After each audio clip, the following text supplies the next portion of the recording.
incomparably profound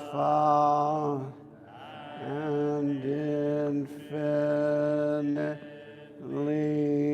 subtle, is rarely encountered even in millions of ages. Now we see it, hear it, receive and maintain it. May we completely realize the Tathagata's true meaning. Good morning. It's great to look up and see all your faces. I was very moved by the memorial service this morning. I think it's the first time I've seen Shinryu Roshi ever officiate at one, and it was just moving to me to see the evolution of the village Zendo into this wonderful new form. And the whole team, I could tell they were right there.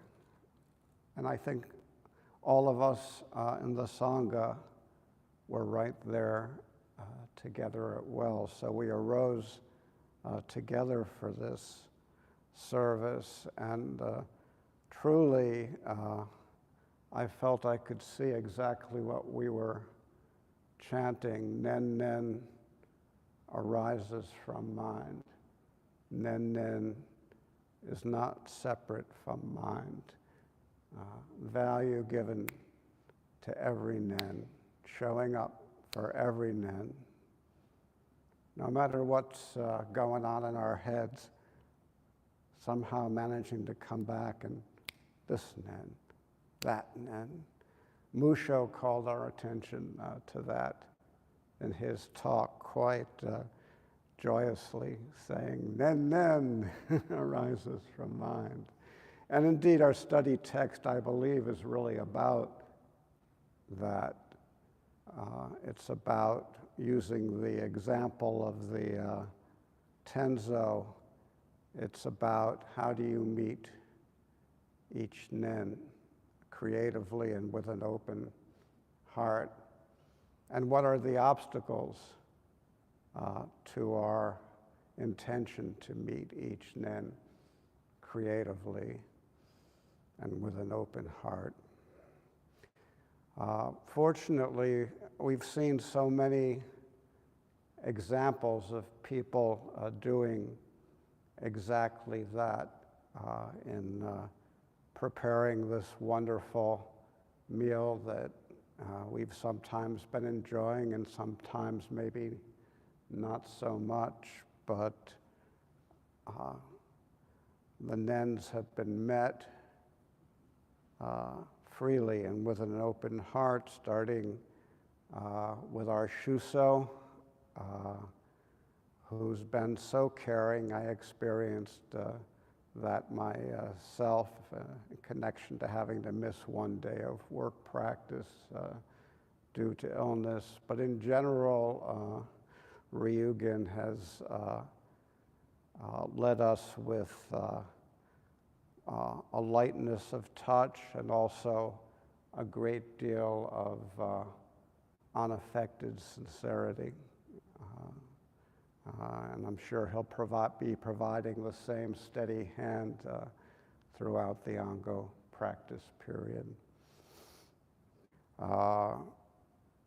Much kindness and care from the monitors, Musho and Jiakuin, Again, I had to mess things up a little by not being where I was supposed to be, but all I received from them was understanding and concern and helpfulness. Thank you for that. The great liturgy team led by Kenko. Was the liturgy perfect at all times? It was not perfect at all times. Oh, you noticed that too, did you? But we are not monks living in a monastery and practicing liturgy every day, so much more important than getting it perfect, whatever that might mean, is the intention behind it. And for me, that was captured by Ugetsu, who was struggling. Well, okay, I'm the Densho, and my hearing isn't very good. How do I practice with that? Sincerity, that openness, that willing to just take the next step and see what happens. I felt the liturgy team was all were doing that, and the sincerity carried through into, I thought, the very warm feeling that our services had today. And last but very, very far from least, we have our retreat managers, Fusho and Gesho, and they were like the embodiment of what Shinryu Roshi said about how rolling up your sleeves in preparation to getting to work is doing the work. They've been rolling up our collective sleeves for weeks now, doing all the preparations and endless arrangements necessary before we even set foot in this place. And the smooth running of this retreat, the feeling of settledness and safety, we have much to be thankful to you for that.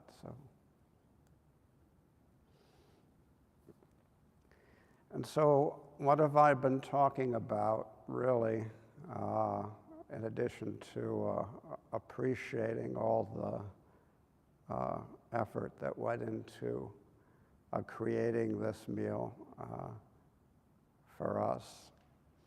And well, it's just simply been what Shinryu was talking about when he talked about the old Tenzo's answer to Dogen. What are words? What are characters? 1, 2, 3, 4, 5. Nen, nen, nen, nen, nen.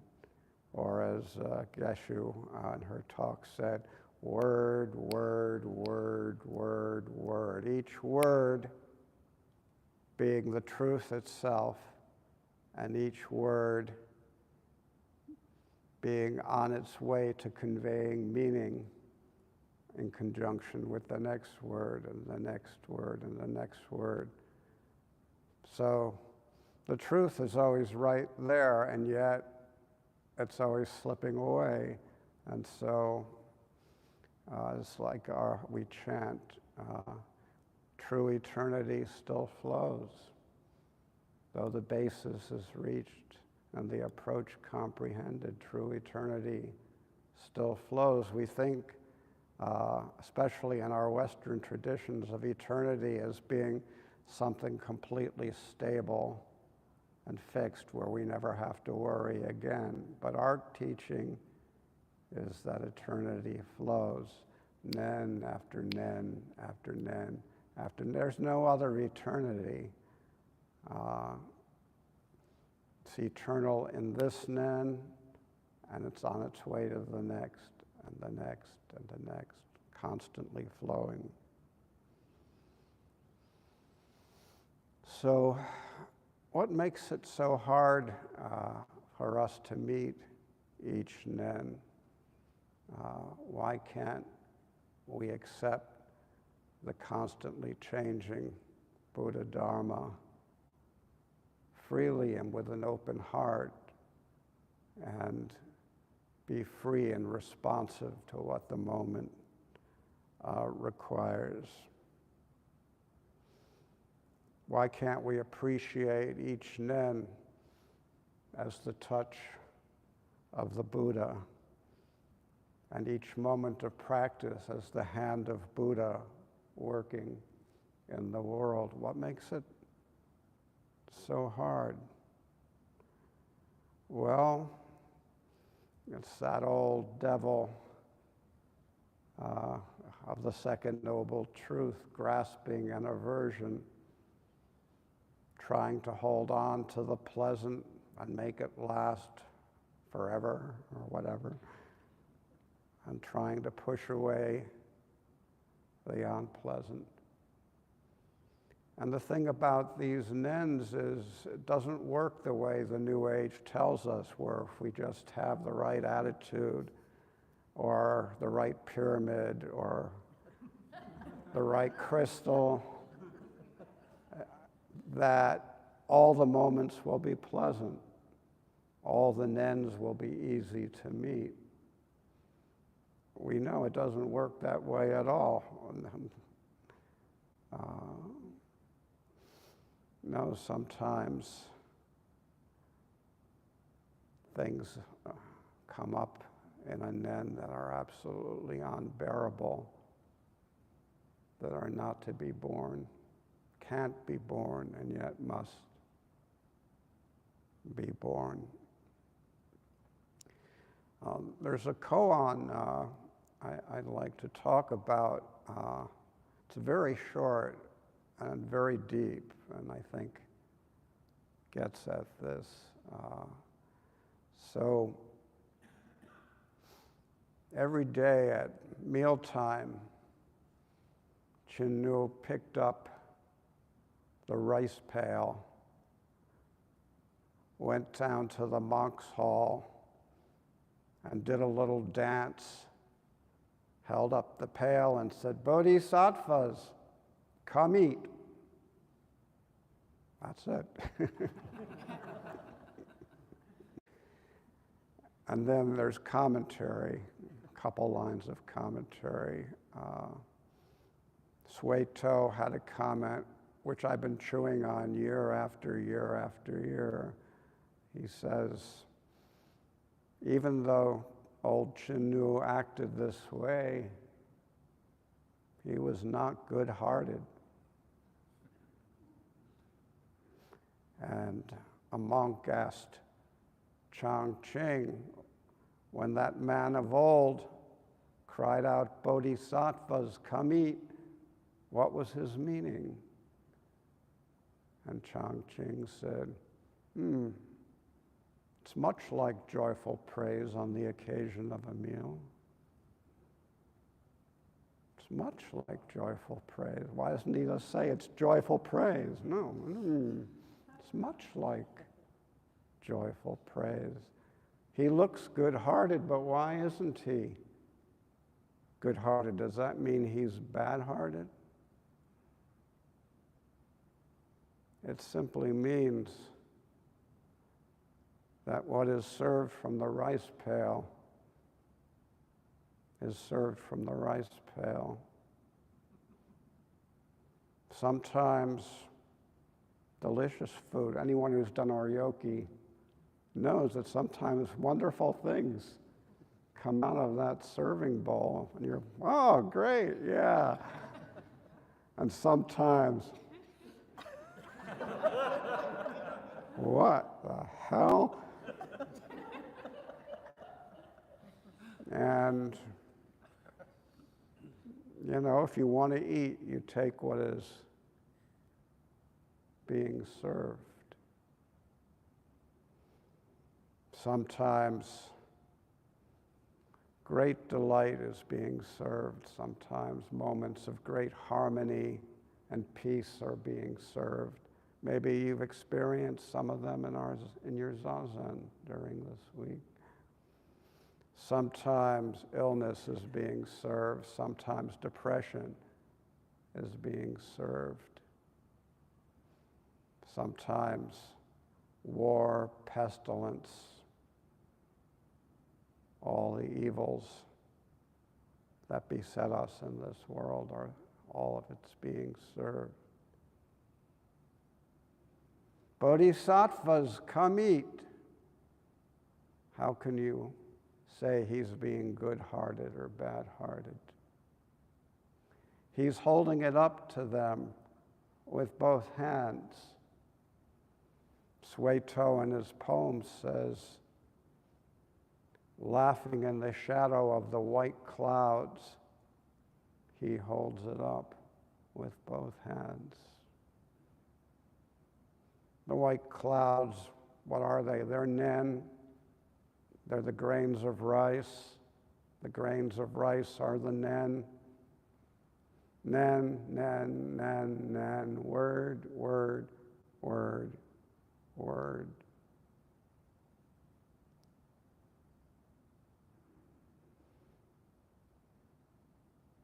How will you greet it? How will you accept it? How will you practice it?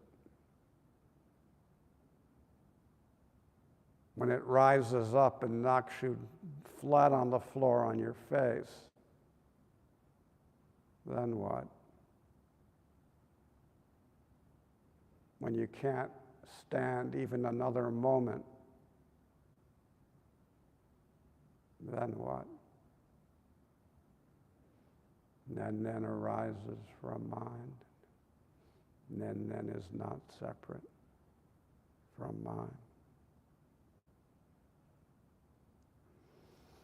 So Dogen, in his instructions on the cook,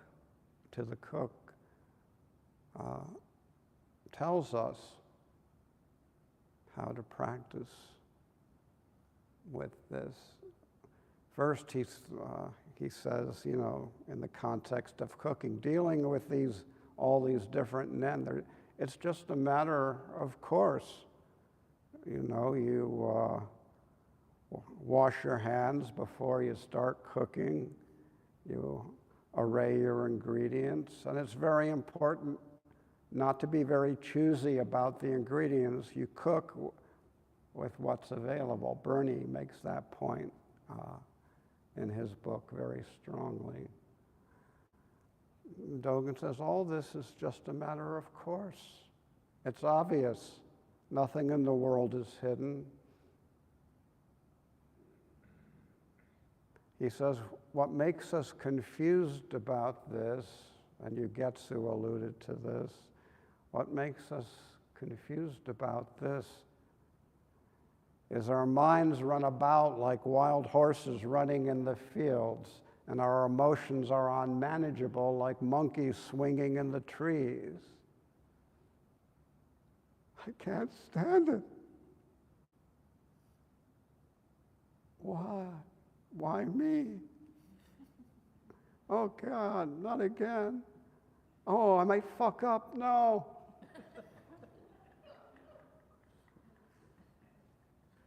And Dogen tells us what to do about this. He says, basically, he tells us to do zazen. He says, if only we take a step back and reflect upon the horse and monkey. It's the same thing he says in Fuka, Zazenji, right? Take a step back and turn the light inward. If only we take a step back and reflect upon the horse or monkey, then our mind will naturally become one with our work.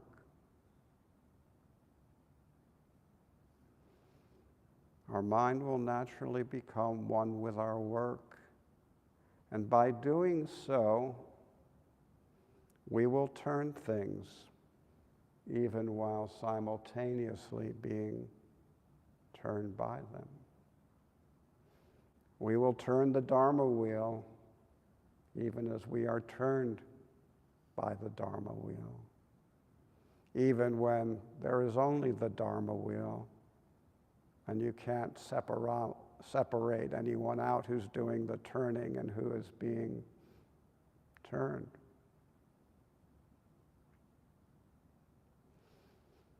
This is why we do Zazen, to harmonize ourselves. This is what allows us to accept what is unacceptable.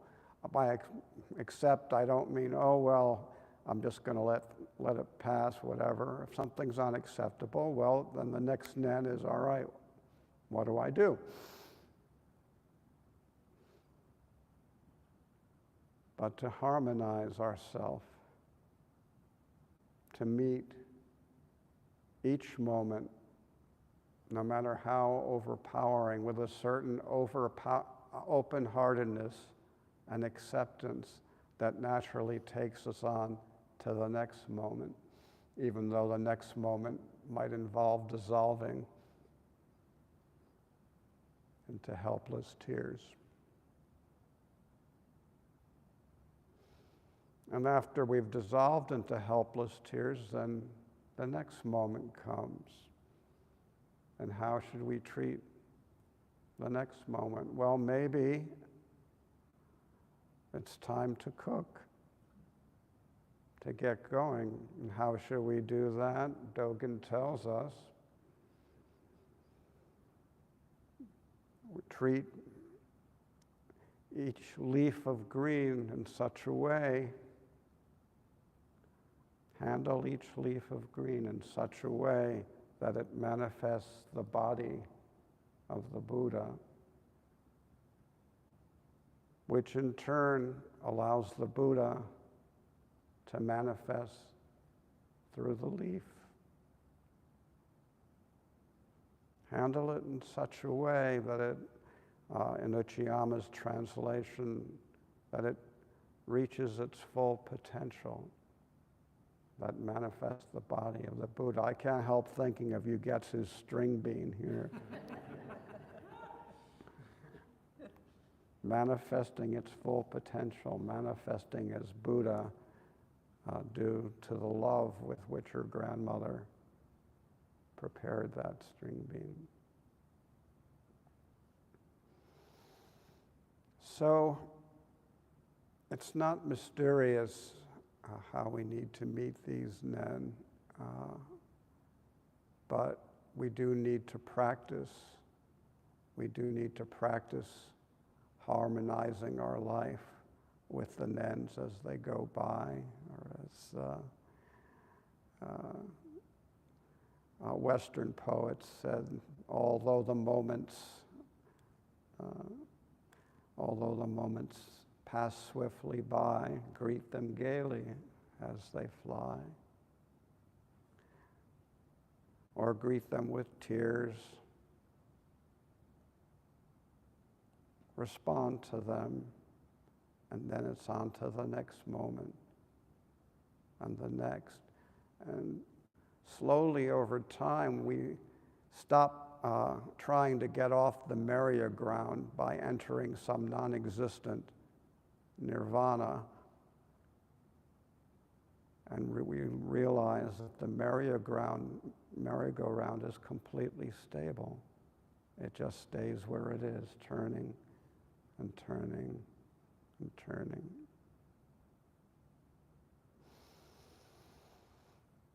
So, as we move on to the close of our retreat, we're going to have an opportunity to help ourselves meet each nen without so much grasping and aversion. We'll be having a Fusatsu service led by Fugan Sensei this afternoon, where we will get to say, I am at one with all the evil karma, at one with all the evil karma ever. And in a footnote, by opening yourself to being one with all the evil karma, you're also opening yourself up to being one with Jesus and Gandhi and all the rest of the great sages. You can't open yourself fully to one without opening yourself fully to the whole Shamir. And you can't try to close yourself off without closing yourself off to all that good energy, too. So we'll get to say, I am one with all the evil karma, all the horrible nens that have happened, will happen, are happening in the world right now. And because I am one with it, then I am not separate anymore. And I can renew and clarify my vows through this service. And then, as we move further on to the close of our retreat, we're going to have a chance to do what Bernie recommends, which is to make a vow. And one thing he really says I really like, is it doesn't matter if your vow makes any sense or you have any idea how it's even possible, because the vow is just an intention to set your direction. I know one of the vows, maybe one of the last vows that Bernie made that I know of, is he vowed to end poverty in my hometown of Springfield, Massachusetts. And, well, I was there a couple of years ago visiting the Oxbow Sangha, and it seemed to be quite a lot of that's going around still, but the intention was there. That was the direction of Bernie's life, to take action. He was a man of action. Bring peace to the Middle East.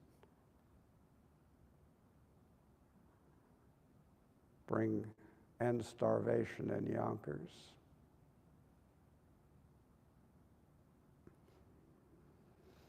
So we're going to have a chance to make a vow and to handle the new year as we would handle that leaf of lettuce, or leaf that Dogen talked about. How will we act in this new year to make each moment of the new year manifest the body of the Buddha? What is our vow? How will we act? What is our intention? And so you can be thinking about that for the rest of the day. Well, how will you set your intention for the coming year? What is your vow? What is your resolution? And then tonight at our New Year's Eve ceremony, you'll have a chance to say the vow to yourself and then strike the gong. Nen. And the vow has been accomplished in that moment. Oh, but now it's the next moment. Sorry.